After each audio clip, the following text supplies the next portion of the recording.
Salamat, Mike. Ito po ang susunod na tanong para kay Senadora Santiago.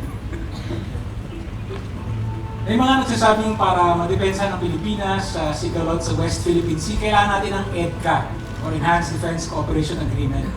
Pero pangamba naman ng ilang kausap namin, lalo na dito sa Cagayan de Oro, na ang mga lugar katulad ng Lumbia Airport ay gagamitin para sa EDCA ay magiging militarized. Kayo po ba ay pabor sa EDCA? Kung hindi, ano ang nakikita ninyong alternatibo para madepensahan ang Pilipinas laban sa banta mula sa China? 90 seconds po. I am against the EDCA. In fact, I was the sponsor and author of the resolution that passed in the Senate, expressing the sense of the Senate that the EDCA should first pass the Senate, which is what happens to all other treaties. Bakit ito? Pinirmahan lang ng mga opisyales ng Executive Department na hindi binigay sa Senado na lahat ng ibang mga treaty, ganun ang paraan noon. Kaya, galit talaga ako dyan dahil parang susunod-sunuran tayo. Itong dalawang higante, ang China at ang United States, parehong gustong kontrolahin ang Pilipinas. Bayaan mo na kung anong mga ambisyon nila sa sarili nila, pero huwag nila tayo ilamay. Kaya pareho lang yan ng mga ganit. Ang China gusto niya lahat ng produce. Kanya na. Kaya ayaw makipag-usap sa atin ang China ng one-on-one. Pilipinas, halimbawa, at saka China, Vietnam and China, ganon. Ang atin naman gusto ay collective. Lahat ng ASEAN, magkasama-sama sila, 10 sila, at kausapin nila ang China. Ngayon, ayaw ng China yon. Kaya hindi na talaga marisulbar yan.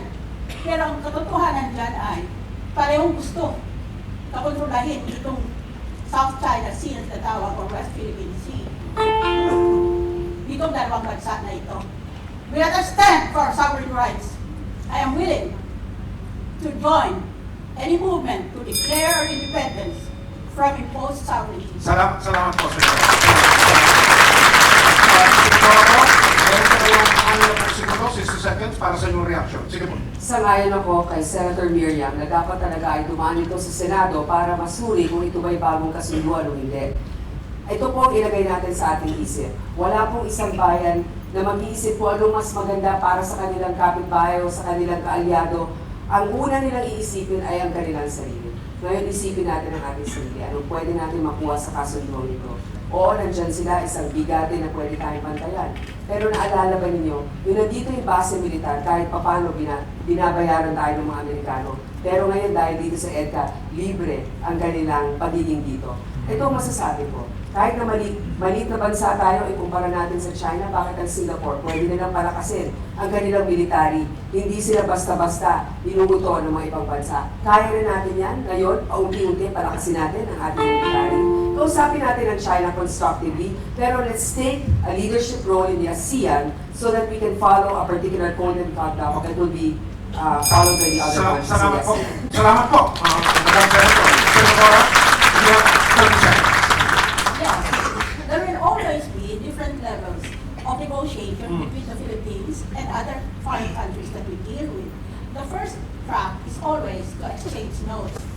For example, the Philippines already protested the activities of China in these disputed seas. That's the first track. But it has had no effect, walang epekto. Kaya we have to go to the second track. We have to negotiate with China together with other Asian countries. Maraming salamat po, Senadora Santiago.